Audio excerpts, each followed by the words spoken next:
Did you know that in Japan, Metroid 2 is actually a game called Doki Doki Panic? What do you mean I'm full of shit?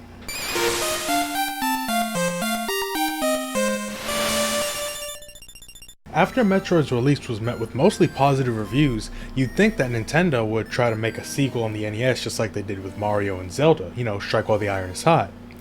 But it would actually end up being 5 years before the Return of Samus, and it would be on the Game Boy. Originally, that's what put me off in this game. It looked like Metroid 1, but with spleen crunch? Yeah, spleen crunch? It just looked like Metroid 1, but with a bland look and screen crunch. Of course, the Game Boy Color version didn't look as bland, but I was just never as interested in this game as I was any other game in the franchise. In fact, it's why I went with Crash Bandicoot after Devil May Cry instead of Metroid. I didn't know if I would actually be willing to put in the time to play this game and review it.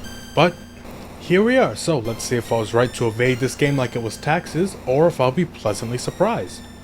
To start, I'm playing this on an emulator and using save states, because despite this game having a much better save system, you just jump onto these and press start, much better than a password system.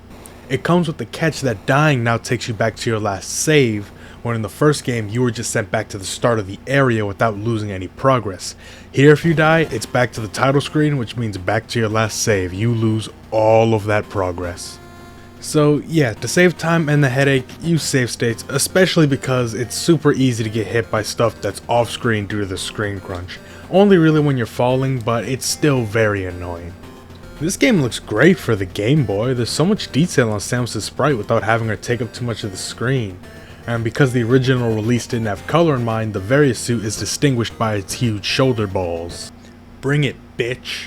Once again, most of the story here is in the manual, not the game itself. It was still the early 90s, so that was status quo. With the space pirates and the Metroids they had destroyed, the Galactic Federation sends multiple teams to the Metroid home planet of SR-388 to wipe them out so that they're never a threat again. But after losing contact with all of them, they send in Samus to find them and kill every Metroid on the planet. Or I guess just this one cave that the game takes place in, unless this cave is supposed to go across the whole planet or all the Metroids are just in this one cave. The game never really makes it clear.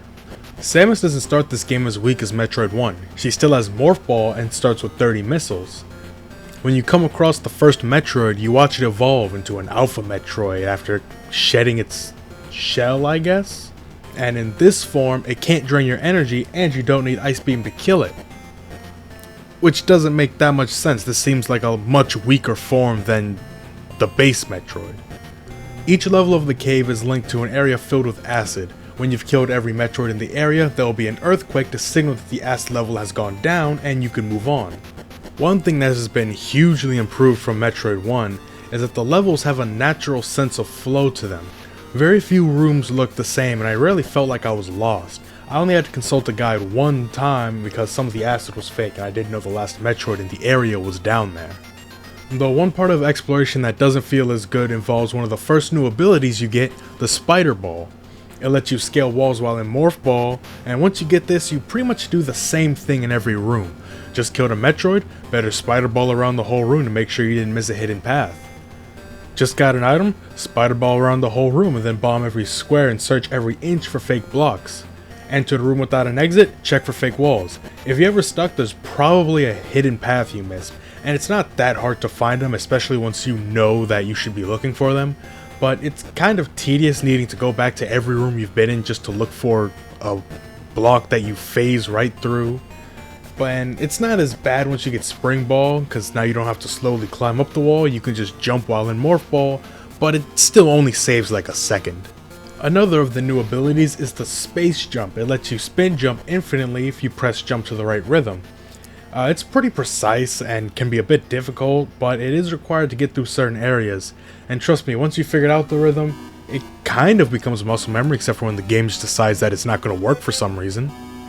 As you venture deeper into the cave, the Metroids get stronger.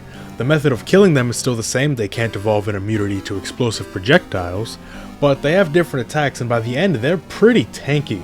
Some fights feel a little bit unfair, like this time where you're in a room filled with blocks that you have to shoot in order to have enough room to even move, and if you off-screen them, they respawn. Then there's this one in a room filled with webbing, it's hard to tell on a Gameboy, but it stops your missiles, meaning you need to clear out a little area before fighting the Metroid. The problem with the first one is that I got there before I found the wave beam, which still isn't a great way of clearing them out because of its, wave. But by the second one I had the plasma beam, which is one of the new beam types they give you in this game. Plasma beam goes through enemies as opposed to walls, and the spazier makes your beam wide.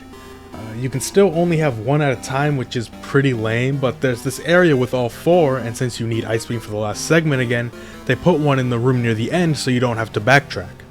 I should also mention that some of these areas have no music, so sometimes the game can feel very dull, which doesn't help when you're spider-balling around the empty ceilings. But the sound design is pretty good. There's a satisfying feel to fighting Metroids and jingles when you kill all of them in an area, but those moments when you're lost... yeah. As you go on, the areas do get a bit more confusing, but since you never go back to the same areas, it's not nearly as bad as the first game. There are also only like 2 areas that are hard to navigate, and they're both near the end of the game. Also, there's a segment at the end with water that does nothing.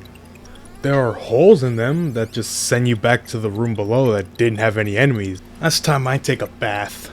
But it only really just wastes a few seconds of your time, and you can't jump as high or use spider ball. It feels like maybe there were plans for a water area that was scrapped.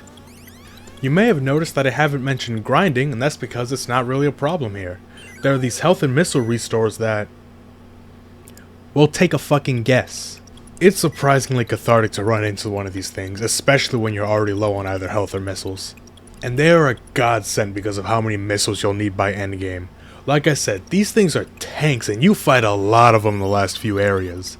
I didn't have close to the max missiles, but I still managed to get through mostly fine. I did find all the energy tanks though, so I wasn't completely helpless. But yeah, thank God for these things and not needing to grind back to max.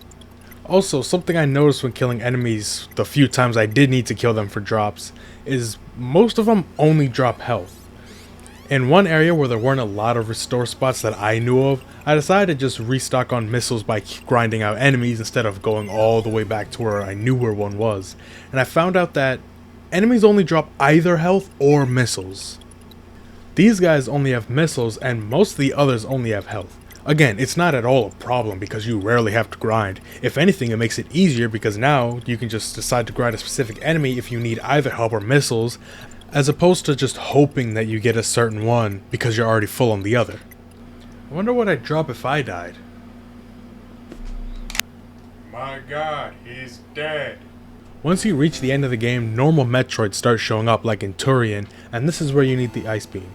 I also like how there's this passage in the final boss area that brings you to the last Ice Beam pickup so you can go back to the health and ammo restore. That's a really nice detail, and it was very much appreciated. Fuck this shit, I'm out. The final boss is also tough as nails. I couldn't figure out the right way to dodge when it shoots its head at you. It was easier once I figured out that screw attack breaks these projectiles, but it still took me a decent amount of tries to beat it.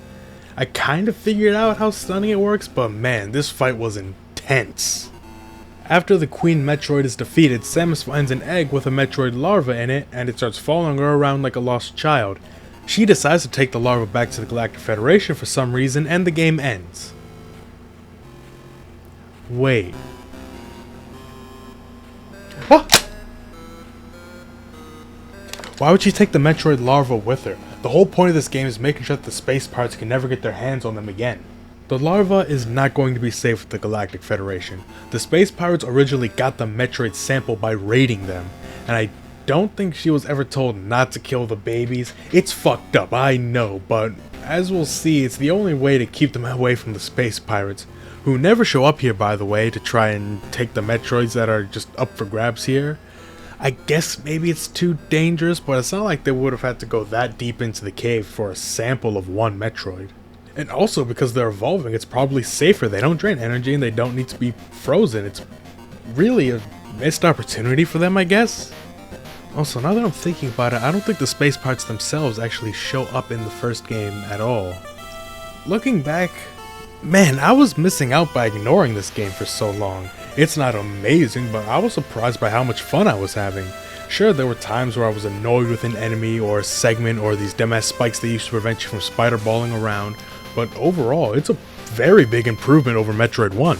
When I made that crash comment in the last video, I was mostly joking because I honestly wasn't expecting that much from this game, but it really is that much better than the first one. I mean, it's not of the same quality as Crash 2, but I was very pleasantly surprised with this game, and I was wrong to skip out on it.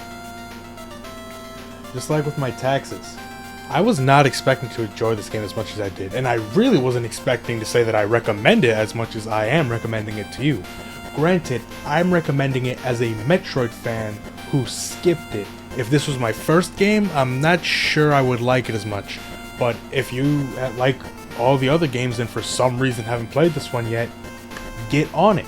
So, now that the series is looking up, let's go even higher next time when I look at Super Metroid for the Super Nintendo. Until then, I hope you enjoyed this video. Go watch my other videos, subscribe with the notifications on, because saying that apparently makes some numbers bigger. If it's your birthday, happy birthday, and I will see you in hell.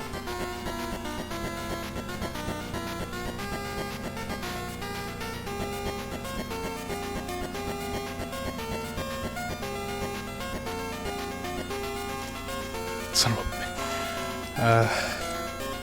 I knew this wouldn't be easy, but I thought it would be possible. So, shows you how stupid I am.